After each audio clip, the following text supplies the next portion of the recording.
Prince ने दांत पीसते हुए सख्त लहजे में कहा, जितना पूछा है सिर्फ उतना ही जवाब दो। अगर ज्यादा जुबान चलाई तो तुम्हारी जुबान खींचकर तुम्हारे हाथ में दे दूंगा। यह सुनते ही मन्नत एक पल को सिहर उठी।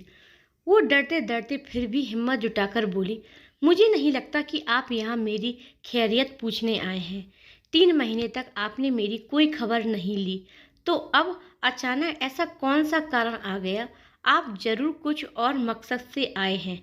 कृपया साफ साफ बता दीजिए, क्योंकि मैं अब अपनी पुरानी जिंदगी से सारे रिश्ते तोड़ चुकी हूँ। अब मैं अपनी तरह जीना चाहती हूँ। ना आपसे और ना किसी और से कोई मतलब नहीं मेरा। इतना कहकर उसने सिर झुका लिया। उसकी आंखों में दृढ़ता और थकान दोनों थी। प्रिंस कुछ पलों तक उसे चुपचाप देखता रहा, फिर हल्के से मुस्कुराकर बोला, आई लाइक इट। मन्नत ने तिल मिलाकर कहा, ओहो, तो आप यहाँ मेरे जख्मों पर नमक छिड़कने के लिए आए हैं।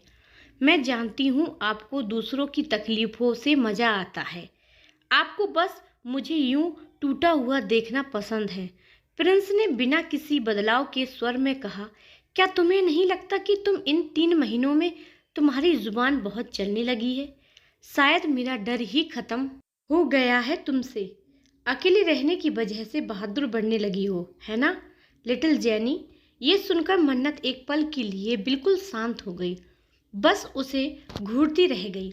बिना कुछ बोले तभी उसने झंझला कर कहा, अब बहुत हो गया। साफ साफ बताइए, आप यहाँ क्यों आए हैं? मुझे यकीन है यहाँ आप हालचाल पूछने तो नहीं आए होंगे।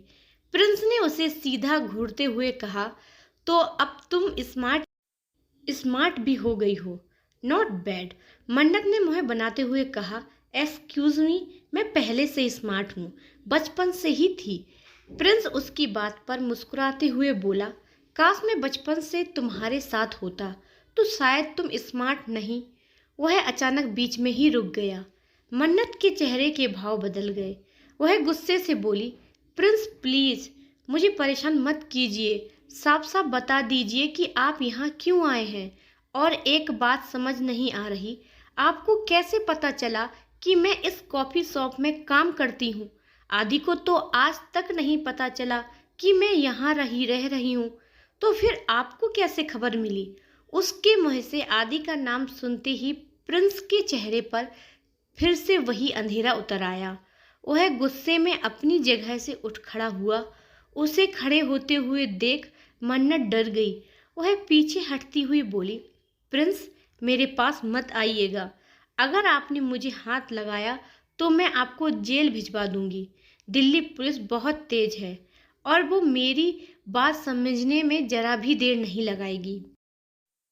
यह सुनते ही प्रिंस ने ठंडी सांसें छोड़ी और गुस्से में अपने कदम उसकी ओर बढ़ाते हुए बोला, तुम उस आदमी से कब मिली?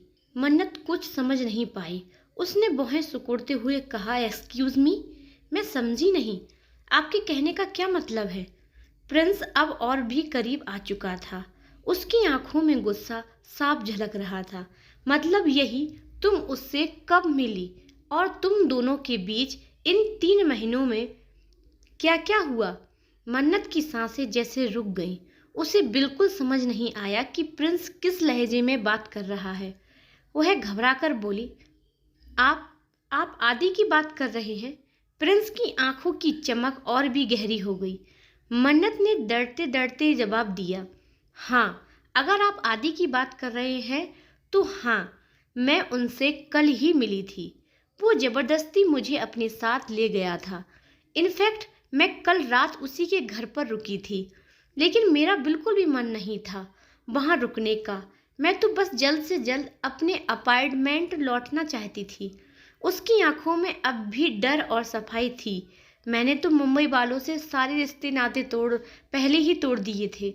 आदि से भी मेरा कोई लेना देना नहीं रहा, पर वो बहुत अच्छा इंसान है। वो मुझसे इतना प्यार करता है कि 3 महीने से मुझे ढूंढ रहा था, और जब उसे पता चला कि मैं यहाँ रह रही हूँ तो वह तुरंत मेरे पीछे पीछे यहाँ तक आ गया। यह कहते हुए मन्नत के चेहरे पर हल्की सी मुस्कान आ गई, लेकिन उसकी यही मुस्कान प्रिंस की आंखों में जलते हुए सवाल छोड़ गई। प्रिंस का चेहरा तन गया। उसने एक कदम आगे बढ़ाया और मन्नत की गर्दन को कसकर पकड़ते हुए गुर्राया, तो तुम कल रात उसके घर पर थी, राइट? मन्नत एक पल के लिए घबरा गई। वह तुरंत पीछे हटने की कोशिश करते हुए बोली, आप ये क्या कह रहे हैं? प्लीज छोड़िए मुझे। It is hurting me Prince. लेकिन प्रिंस का गुस्सा थमता नहीं था। उसकी आंखें लाल हो चुकी थी। पहले मुझे ये बताओ, उसके घर जाने का क्या मतलब है? और पूरी रात क्या किया तुम दोनों ने? इतना कहकर वह उसकी गर्दन और गले को ध्यान से देखने लगा, जैसे कुछ खोज रहा हो, जैसे कोई सबूत ढूंढ रहा हो। मन्नत को इस वक्त प्रिंस प्रिंस किसी पागल इंसान की तरह लग रहा था, एक साइको जो होश खो चुका हो। वह डरते हुए कांप गई और बोली, प्रिंस प्लीज, आप ठीक नहीं लग रहे हैं, मुझे जाने दीजिए, ये सही नहीं है। लेकिन प्रिंस की आंखें अब और डरावनी हो गई। उसने दांत पीसते हुए कहा, जब तक तुम मुझे साफ साफ नहीं बताओगी कि उस इंसान ने तुम्हारे साथ क्या किया, मैं तुम्हें छोड़ने वाला नहीं हूँ। अब मन्नत का गुस्सा भी झलक पड़ा। उसने खुद को उसकी पकड़ से छुटाते हुए कहा, मेरे साथ कुछ किया ही नहीं उसने, क्यों करेगा भला? आपकी तरह नहीं है वो एक अच्छा इंसान है, मेरी केयर करता है। प्रिंस के चेहरे के भाव अचानक बदल गए। उसने मन्नत को छोड़ दिया और अपने दोनों हाथों को पैंट की जेब में डालकर एक तरफ खड़ा हो गया। मन्नत ने अपनी गर्दन पकड़कर सहलाया, फिर गुस्से से बोली, अब तो मुझे यकीन हो गया है, आप बस मुझे तकलीफ देने आए हैं। आप और आदि में जमीन आसमान का फर्क है। उसकी आवाज़ और तीखी हो गई।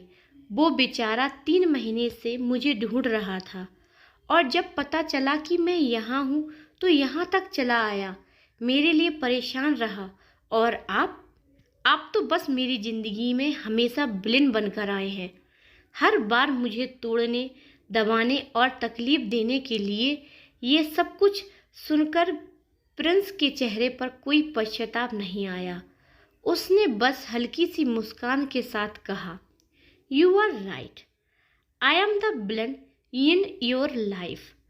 और शायद मैं कभी भी हीरो बनना चाहता भी नहीं था। तुम ये बात हमेशा याद रखना।